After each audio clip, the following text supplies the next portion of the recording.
Alright, so this is exciting. It's going to be the first time pulling this thing out of this garage under its own power. This Jeep has been sitting in the background of our videos for quite a while now. And just last night we got this thing running. We put some new tires on it that we had sitting around in the backyard. They're off our old jeeptj. So we had to add some wheel spacer adapters to get those to fit, but it looks a lot better. So what we're gonna do, pull this thing out, wash it up a bit. We got one more big project. Unfortunately, like a lot of older Jeep TJs, the heater core is leaking. So we'll go into that here in a little bit. So when I look at the floorboard right here, you can see this has been leaking down into the floorboard for a while. And you can see all the rust that's accumulated since. If you look at the other floorboard, no rust. So I believe that's dripping down from the heater core. Also saw that it was leaking on the other side of the firewall as well. So that's how we knew this thing was leaking. For those who may not have been following along, this is a 98 Jeep Wrangler TJ project that we had picked up.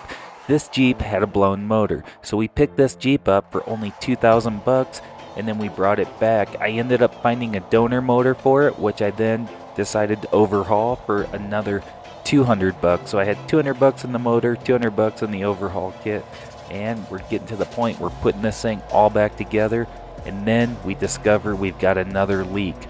Yes, the heater core was leaking.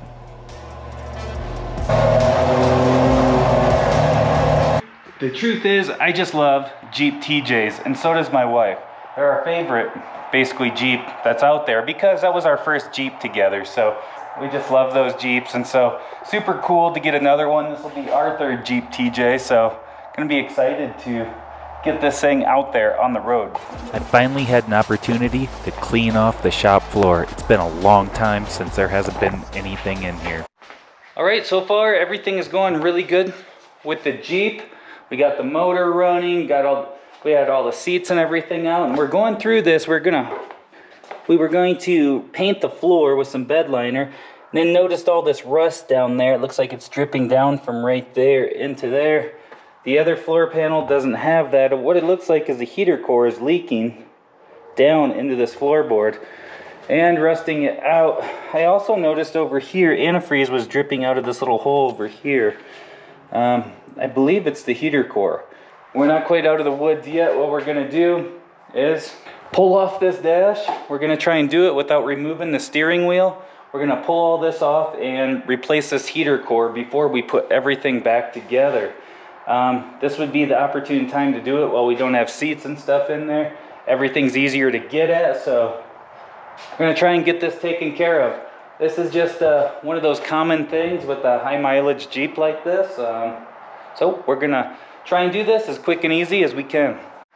Yep, I think so. All right, so Lydia started pulling off that side of the dash. I'm gonna start over here. Jeep loves Torx, so just got all my Torx all lined out and magnetic tray. We're just going to start pulling all of these off and putting them down into that tray.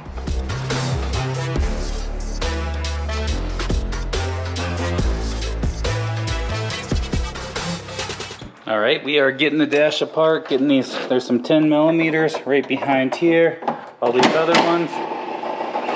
We're just getting all the obvious ones. We're probably about 10 minutes in, huh? Yeah, it's pretty good progress. I think it's mostly loose. Oh, all right, at this point we've got the dash pulled just out of the way just enough. Disconnected the electrical connectors, and then we started taking off all these bolts, all these nuts on those bolts on the back, and then drained the radiator fluid. So I'm going to pull these hoses now, and let's see if it's loose then. We got this unit just about out. Lydia's pulling it out. I'll give her a hand here. I'm gonna pull it out here. You got it? Yeah, I got this. It's stuck. Oh, I forgot to get that out. All right. Forgot to get this linkage off. All right. It was a pain getting it out of back here, but we just had to keep figuring it out. All right, so we got the entire HVAC unit out. I'm going to take all these 8mm off and split this thing apart.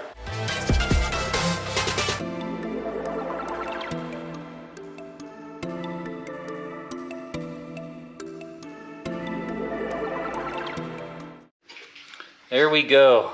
There is that little coil that taking all of that apart. Look at that, what a mess.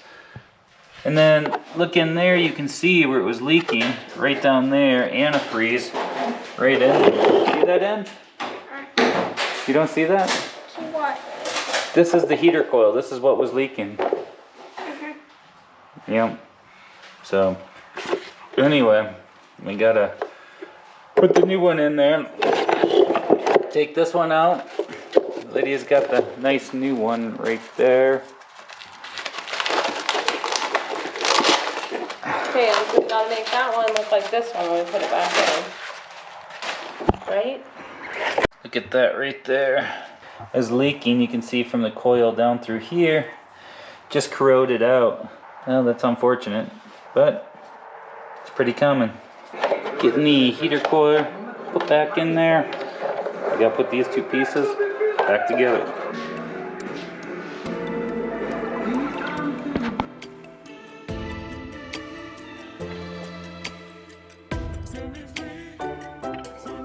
It is a hot summer day, sweating out here.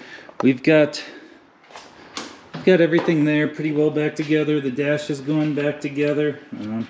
Hopefully we've got everything put back together. Just trying to remember where everything goes, even though it's only been like a couple hours. But it's all going back together. Wasn't too bad. Just pay attention to taking the HVAC box apart. This one doesn't have air conditioning, so I think that made it a little bit easier. So. All right, so one thing to watch out for are a couple of these, I believe 15mm nuts back up there, right above that fuse block. They're holding a lot of this together. There's a whole lot of, there's some 10mm, 4 of them across the windshield, and also a whole bunch of other little connectors. They all kind of go around the perimeter. And so those are things to watch out for. We loosened all those up, pulled the dash back, and then we were able to access the HVAC unit. Oh no. We started at noon. It's around 4. We haven't been going super fast, but it's going together. So. All right, so we're gonna try and take this thing for a ride for the first time. Lydia is backing it out of the garage. We got some seats in it. No license plates, any of that stuff. Let's just take it for a quick drive.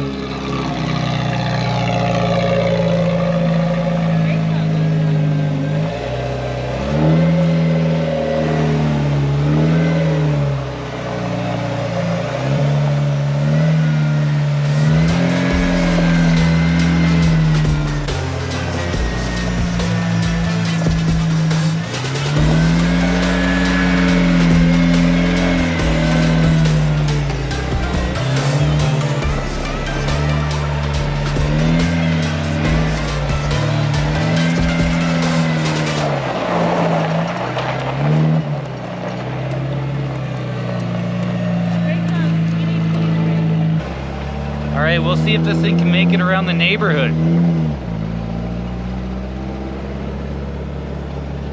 It's burning a little bit of oil off the exhaust. We spilled a little bit of oil, so let's see if we can make it around the block. Bobby turns so tight compared to the Jeep. Hear a little bit of squeaking, sounds like brakes to me.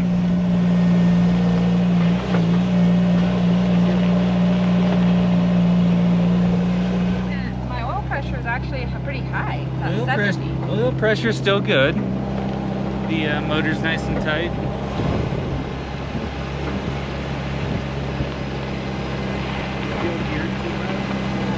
I'm in second gear. But it's bumpy like the TJ. This feels smoother. It doesn't feel as abrupt. Yeah, we're on pavement. I don't know. I think it feels softer. Than Like, our last one? Our last one was rough. Like the TJ was super rough. Like I felt like you hit the smallest bump and it was like, oh, you're back. We're on pavement, I already feel that way. So hearing a few little rattles out back. I kind of think that's the idle seems a little high too. It could be